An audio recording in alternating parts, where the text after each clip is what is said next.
plaisir. Peux-tu te présenter rapidement ton poste, la structure dans laquelle tu travailles et bien cette Je structure. m'appelle Alix Bontemps, je travaille à la Fédération française de la montagne et de l'escalade au niveau régional, donc à la Ligue Occitanie. Et je suis chargée de communication et chargée de développement des structures artificielles d'escalade dans la région Occitanie. Ok.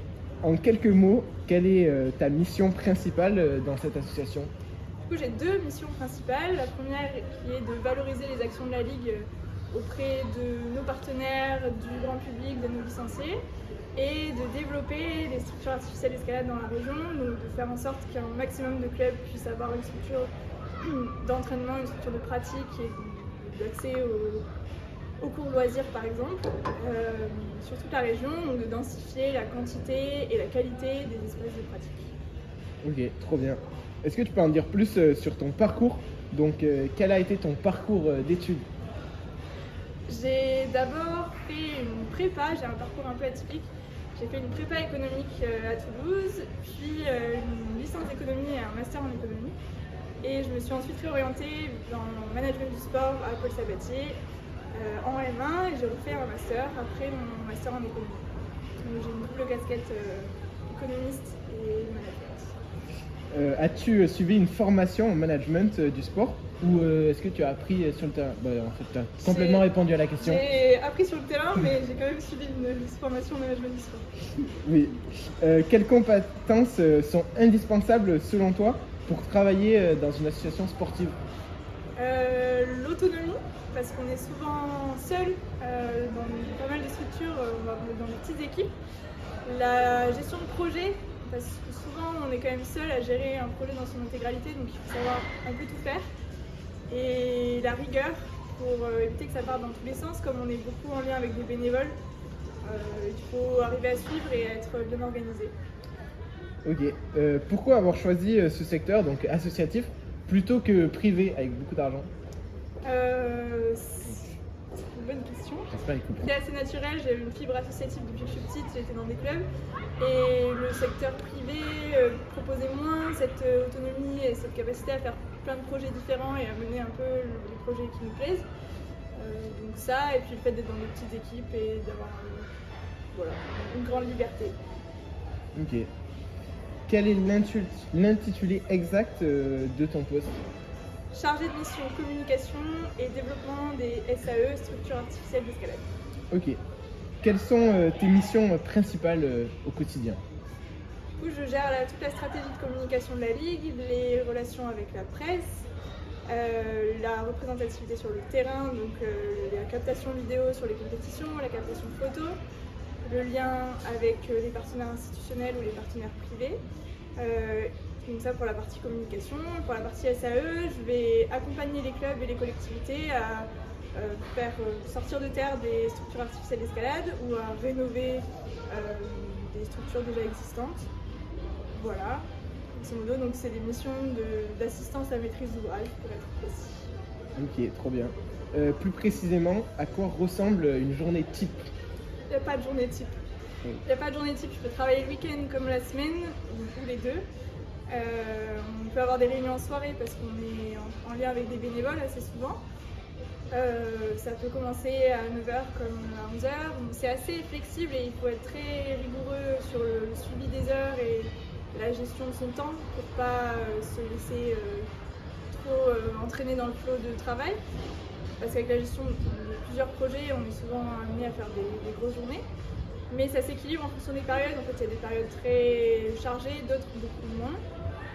Donc une journée type, ce serait à 9h-17h classique au bureau, mais comme je suis sur des événements, ça peut aussi être 8h et jusqu'à 8h du soir, avec des pauses bien sûr, hein, mais ça peut être très, très riche. Et du coup, sur ces spécificités, est-ce que tu es plutôt sur la gestion administrative, humaine, événementielle ou financière? Et bah du coup plutôt événementiel et on va dire administratif, même si c'est pas vraiment ça, mais c'est plutôt du développement. Donc, Est-ce que tu travailles beaucoup... je suis plus dedans. Pardon. Est-ce que tu travailles beaucoup en période d'événements? Beaucoup plus que... Ouais, alors nous on a des événements un peu sur toute l'année, donc On a des événements un peu toute l'année, donc ça peut varier en fonction des périodes, mais on a 2 grosses périodes qui sont, on va dire, novembre-décembre et mars-avril, où on va avoir toutes les compétitions régionales. On a aussi une grosse saison en ski-alpinisme, notamment, sur décembre, janvier, février, donc voilà, ça va être un peu les mois chargés. Mais en fait, le reste de la saison, on prépare déjà la suivante, donc ça reste chargé, il y a juste moins d'événements, moins de présence sur le terrain. Et tu travailles en amont aussi des compétitions, du coup Moi, sur la partie communication, oui, on prépare tout ce qui est voilà, captation en direct, planification des journées sur l'événement et même en amont. Donc un petit peu, oui. Ok. Quelles sont les principales contraintes du métier? Je dirais, alors moi j'y suis moins confrontée qu'au début, mais le lien avec les bénévoles peut parfois être compliqué parce qu'eux ils vont être disponibles plutôt en soirée après leur travail, sauf pour les retraités, et nous on va plutôt travailler la journée. Donc ça peut amener des réunions le soir, donc il faut être assez flexible sur ces horaires. C'est la principale contrainte que je vois, et le manque de budget qui nous limite dans notre capacité à développer des projets. C'est les deux contraintes, je dirais. Ouais, on va y venir notamment sur le manque de budget. Est-ce que c'est un secteur stable financièrement? Non. Nous, on est confrontés, donc on est une association loi 1901, on est confrontés à la baisse des subventions publiques. Donc c'est assez. Il faut tout le temps se réinventer, trouver d'autres modes de financement et pour pérenniser à la fois les emplois et aussi les projets. Et essayer de ne pas toujours tirer sur les licenciés pour augmenter nos tarifs, notamment des compétitions. Donc il faut se réinventer, mais c'est pas évident. Donc maintenant on va aller voir plus précisément donc, dans l'organisation interne et le travail d'équipe. Comment est structurée cette association, la fédération? Ok, donc nous on est l'organe régional de la Fédération française de la montagne d'escalade, donc on est un organe déconcentré. On est une équipe d'une petite dizaine de salariés. Qu'est-ce que tu veux savoir exactement? Donc comment c'est structuré entre le bureau, les bénévoles, les salariés? Donc nous on a un bureau avec un conseil d'administration et on a ce qu'on appelle des commissions, et dans chaque commission on va avoir un salarié qui anime la commission. Par exemple pour la compétition, on va avoir un bénévole référent et un salarié référent, et ils vont piloter un petit peu tous les projets sur la compétition. Et ça va être la même chose sur tous les projets, que ce soit sur les projets falaises, le haut niveau. On a des commissions pour chaque grand sujet, chaque grande thématique. Et donc le salarié va aussi pouvoir piloter des bénévoles. Par exemple, si on reprend l'exemple de la compétition, il va piloter toute l'organisation des juges. Donc c'est un lien permanent entre salariés et bénévoles. On est peu de salariés, donc chaque salarié va être un petit peu en lien avec ses collègues, mais surtout avec des bénévoles. Je sais pas si ça répond. Si, complètement. Super. Est-ce que vous travaillez avec... est-ce que tu travailles... Enfin, non, vous travaillez, parce que c'est la Ligue, avec des partenaires publics? Donc, bah oui, en fait, j'ai complètement la réponse. On est soutenu par des partenaires publics, on travaille étroitement avec le CREPS. Souvent, pour de l'événementiel, on va travailler avec les départements. Par exemple, on a un gros événement multi-activités où on travaille avec les départements, ils viennent nous filer un coup de main. Mais c'est surtout des partenaires, voilà, on travaille main dans la main avec eux sur le plan financier surtout. C'est plutôt eux qui nous soutiennent, on mène quelques actions avec eux, mais c'est pas le cœur de notre activité. Okay. Il y a beaucoup de subventions Oui, c'est une part importante de notre budget, ça et les aides de licence, la part des licences qui nous est reversée de la Fédération nationale. On n'est pas extrêmement dépendant des subventions, mais on en est quand même dépendant sur certains projets. Il y a des projets qui ne pourraient pas exister sans subventions. Est-ce que vous sentez une baisse des subventions? J'en parlais tout à l'heure, oui. On a observé une baisse des subventions. Alors moi, je ne suis pas touchée directement, c'est plutôt au niveau de ma hiérarchie que ça affecte le budget et la répartition du budget en fonction des projets. Sur la communication, on a peu de subventions, c'est quelque chose qui s'autofinance. Sur les structures artificielles d'escalade, par contre, on l'observe vraiment, les subventions aux équipements publics sont en baisse, même toutes les subventions, et ça a un réel impact sur notre capacité à faire sortir de terre des structures, donc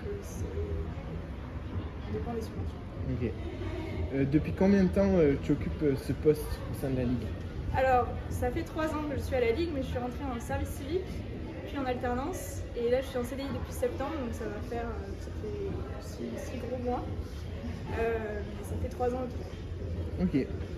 Est-ce qu'il existe des perspectives d'évolution dans ce secteur-là de l'escalade?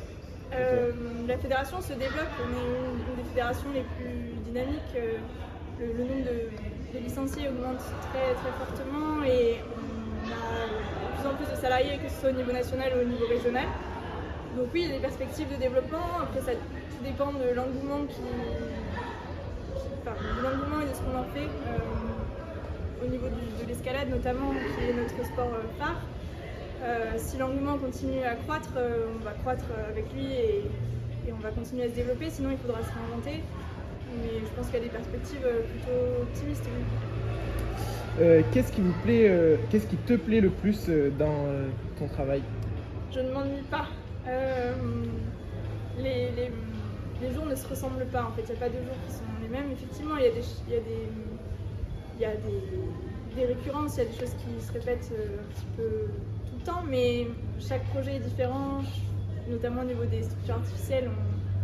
On n'a pas de projet qui se ressemble, ni deux interlocuteurs qui se ressemblent. En fonction des mairies, on ne va pas du tout avoir le même contact. Donc voilà, c'est la diversité. Ok, trop bien. Referais-tu les mêmes choix de carrière aujourd'hui? Je pense que j'ai trop peu de recul pour pouvoir le dire. Mais pour l'instant, oui. Orientation et conseils aux étudiants. Comment as-tu trouvé ton premier emploi?